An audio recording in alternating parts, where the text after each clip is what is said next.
Welcome to another edition of California Triathlon Soup. Today we have Olympic gold medalist Nicola Spirig. Welcome, Nicola. Hi, everyone. Hi, Tom. Very nice to be here. Nicola, we like to start and define everyone, and everyone is like maybe 10 people. So this is a small group, so can just relax and have fun. You're Swiss, but today we find you probably training in some awful place. Where are you today? I'm in Spain at the moment, in the Canary Islands. It's a bit warmer than Switzerland because we have winter time and it's pretty cold still. So I enjoy a few days here in Spain, training with some training partners for my squad and enjoying the sun. And you are in the off season, probably a little bit of a base, doing a little bit of base training. No, actually, well, I'm trying to recover from a crash. I had a crash like 5 weeks ago with the bike and a broken collarbone, broken ribs, which has punctured the lungs. So it was a pretty bad crash, but it's coming along quite well, and I'm trying to prepare the sub-8 project in beginning of June. We will try to do an Ironman under 8 hours, which is pretty crazy, but we can have pacemakers for that, and it's on an ideal course, but it would be the fastest time ever. So it's a crazy project and not much time left, so I'm trying to train for that. Tell me about the project. From an athlete point of view, who are some of the athletes that are involved in the sub-7, sub-8 project? There are two male athletes, Alistair Brownlee and Christian Blumenfeld, so the two Olympic champions who are trying to go sub-7 hours. And the two female athletes, it's Lucy Charles Barkley and myself. And the organizers, it's Phoenix, it's a foundation, the Phoenix Foundation. And the project basically tries to get attention to the Phoenix Foundation, which tries to get as many kids active and get them into an active lifestyle through sports. So it's a really good cause, and we also want to show basically everyone that it's worth going after your goals, going after your dreams, and basically defy your impossible. And before we get to the layout of the sub-8, 7 program, you obviously talk about the Phoenix Foundation, but you support youth triathlon in Switzerland. You have a family, a large family. Tell us about Switzerland in terms of, if I was a kid, what would that look like? Are there a lot of races? Is it affordable? Tell us what it would be like growing up in Switzerland as a kid. Sports-wise, growing up in Switzerland as a kid, yes, you can do triathlon, and we are trying to support that as well. I have an own foundation in Switzerland. We go to schools and try to teach the kids to be active. And we also have a kids triathlon series all over Switzerland. It's like 11 races. And our goal is that every kid can take part, so you don't need to train for it. You don't need to have, like in Switzerland, almost every kid has a bike and they have shoes and they have a bathing suit, so they don't need to train. They can come, and the smallest ones have to swim 25 meters in a pool, but they can also use swim helps if they can't do that yet. And they can come with their Leica bikes or their real bikes or whatever they want, and do a little short lap with the bike, and then run a really short lap. And it's about just showing them what triathlon is, just showing them that being active, doing sports is really fun. How many, with the 11 races, how many kids in a typical year do you connect with through that program?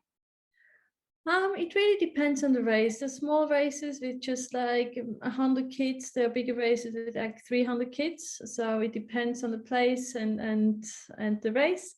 But yeah, it's always fun to be there and see the kids and try to inspire them myself as well.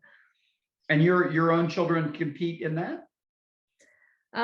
Yes, the oldest one, we leave it to him if he wants to start or not. So he has 2 of the 11 races he's doing every year. He calls them his home races because they're close to our home and close to the place I normally train in the mountains in St. Moritz. And in the others, he decides if he just wants to come and help sometimes, or if he wants to stay at home or compete. And the middle one, she is 4. She competed in 2 of the events last year, and the smallest one is only 2, so he didn't race yet. The pictures that we get at that age, and the bicycles, the kids that you see on the bicycles of all types, and the smiles, they warm your heart. I think they have to warm your heart. Absolutely, absolutely. I think, well, I go to the races as much as I can. If I don't have an own race or anything, I try to be there, and I try to inspire the kids, but sometimes I think it's the other way around. The kids inspire me because it's so good to see them, to see how much fun they have.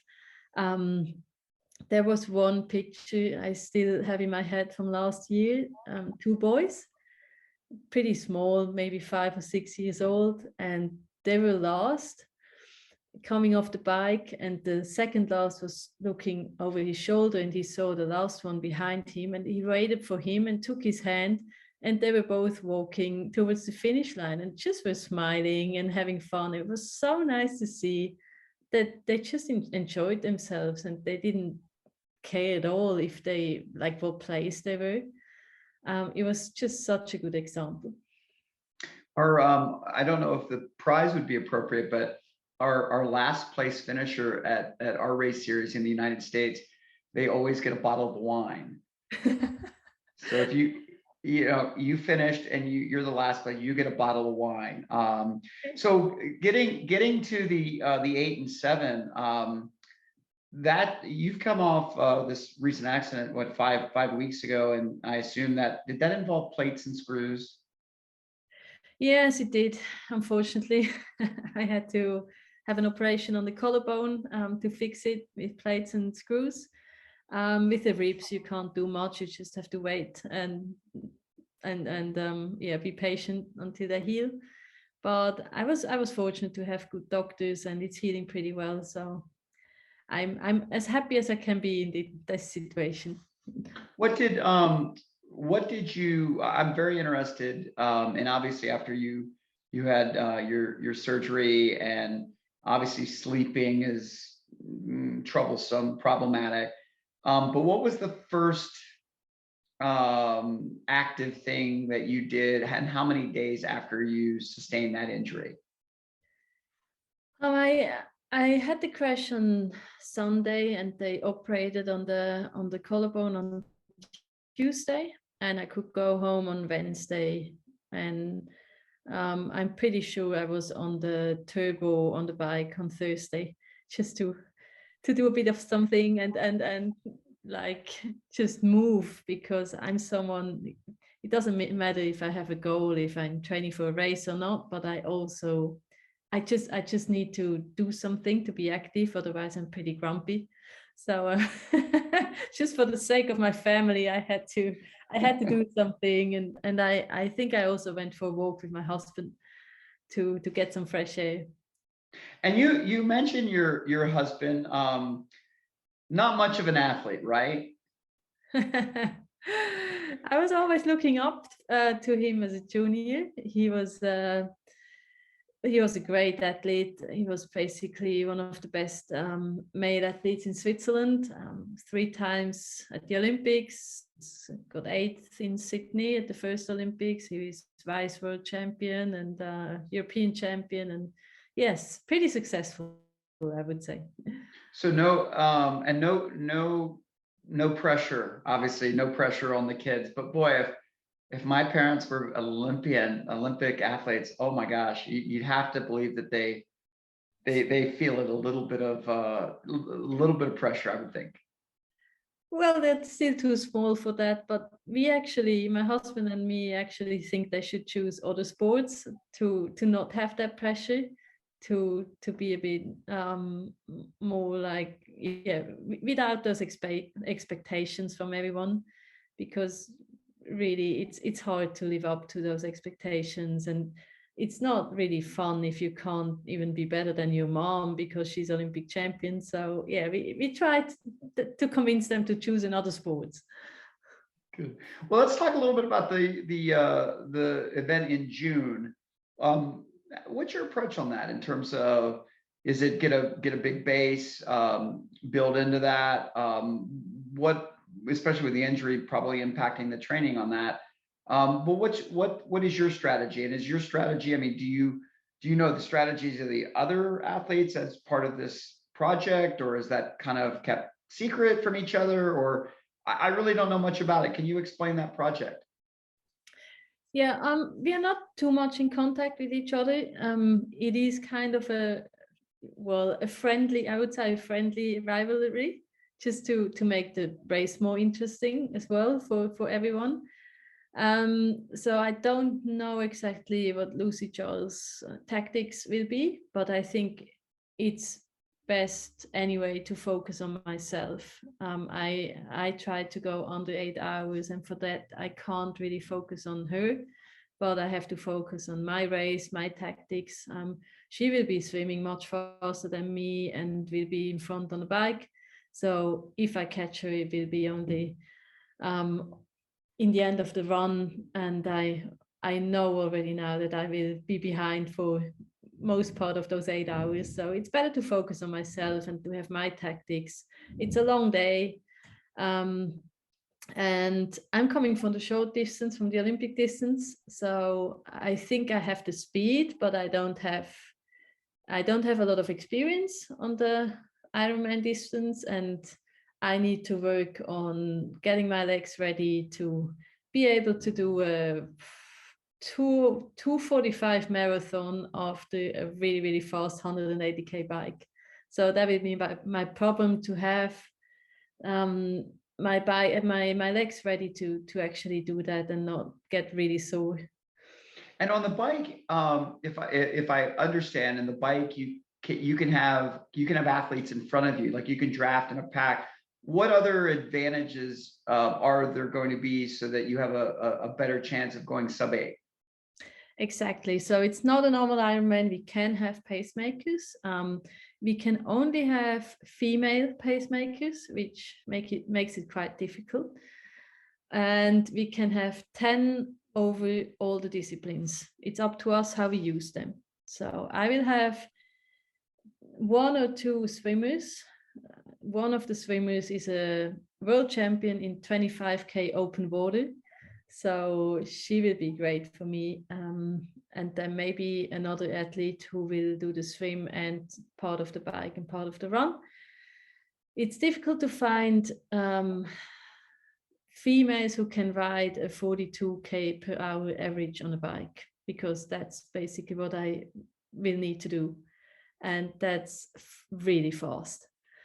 So I don't have all the pacemakers yet. I'm still looking, because I was thinking of having really good bike riders, but they have an important bike race on that date. So they have to start for their teams at that race. So it's triathletes, and yes, it has to be really fast triathletes on the bike. So you're looking for a broad-shouldered group of women who can block a lot of wind and go 42k. Is that correct? That's correct. If you know someone, I'm really open. That's awesome. Well, that's fun. That's a fun project to work part of. Where is that race going to be? It's going to be in Germany. It's close to the place Dresden, and the big part of it will be on a car testing oval, which is 5.8k. So a 6k loop basically for almost 180k. So like 30 times around that oval. Yeah, we have an 18K course first from the lake we swim to that oval, and then it will be lap stay. Now you well, we wish you luck. We'll be following you and cheering you. I guess it's family friendly or viewing friendly because we'll be able to see you 30 times on the bike. Exactly. Now, I mean, the thought behind is that this course is really fast, is flat, so you can keep it close. You can exchange the pacemakers pretty well on this 6K course because of obviously you're always at the same spot after 6K, so they can have a rest and get back to pace again and stuff. So it's good for finding out the best tactics. And yes, it's good for the spectators. And I think there will be a big live broadcast. Phoenix is putting in, I think, $1 million to do a really good broadcast. So I guess it's easier for that as well if it's on a kind of a small loop. We could literally cover, I encourage everybody, I'll put a link, but I encourage everybody to take a look at the amount of races that you've done, the quality of races and the quality of results. It is just so impressive. Now, most of that racing was done in Europe, or a lot of that racing was done in Europe. Yeah. Have you had a chance to race much in the United States? Not that much, no. I definitely was in the United States. In the last 10 years, I tried to not travel as much because of the kids, because of my family. So that's why a lot of racing is in Europe, to keep it close, to get back home really quickly, or to be able to even take the family with me. So that's why, yeah, since I have kids, I try to race it like just places which are close. Well, I went to ITU Leeds a few years ago, and the Brownlings obviously love that race. It's their home race, and what a wonderful setup. You know, it was the age groupers raced in the morning, the pros raced in the afternoon. Heck, you may or may not have been there, and you know, it was the crowds were just huge. I'm not sure that our audience has ever experienced. Most of our audience ever experienced the kind of crowds that you see in Europe, where you know they're 8 to 10 deep for mile after mile after mile. Explain about the crowds, the support, the reason you like to race there, all the support that you've gotten. I think it does depend on the country and even on the place in the country. Some places are not that spectator friendly and doesn't have that much crowd. But yes, I mean, even the Olympics in London, in England, I have been to 5 Olympics, and London was just breathtaking. It was just so amazing, just from the crowds. It was so loud that you couldn't hear anything, and there was only one corner they were not allowed to stand, and it was like coming out of a disco and having the music too loud. Like you were hearing the ears ringing at that corner because it was so quiet, and then you went into those crowds again, and it was really one of the most amazing experience I had. And I've never had similar crowds like at the Olympics in London, but yes, there are races in Europe, like for example, Hamburg in Germany is another one with a lot of crowd, which is really fun. But I wouldn't say it's everywhere the same in Europe. It really depends on the place and the country. I haven't been to Roth yet, but I hear that the crowds there are absolutely insane. Yes, I haven't been there, but I heard the same. Yes, that must be a really good experience as well. So my last, my kind of if we don't at least talk about the Olympics. So you're a five-time Olympian. And I was actually a little disappointed to see you'd only gotten 2 medals from those 5. Has that been to your parents who are gym teachers, I believe? Has that been a disappointment that they remind you at the holidays? Yes, exactly. um, yeah, well, they were gym teachers, so sports was always important, but they were teachers, so education was much more important to them. It's always funny if people say, "Oh, yeah, of course your parents were sports teachers," and say, "Yeah, but they were teachers. Like education was so important." And I'm a lawyer actually. So that was my real hobby, my real work or education. And my mom was actually wanting me to stop after the Olympics in London. She couldn't understand why I would still continue and go to another two Olympics. So no, she wasn't upset that I only got 2 medals. They went to London to watch me. My father went to all 4 Olympics he could. Spectators weren't allowed in Tokyo last year. So they are big fans. My father was my coach for 15 years, but they were not expecting anything at all from me, which was really good to not have the pressure from them. I've seen some pictures of you on a bike or running when you were younger, and I see the picture of you on a bike, and I think about my own daughter and the same thing, and it just kind of warms your heart to see how much fun that was. Probably that was obviously at a time when you probably never thought about anything except just having fun. It was fun.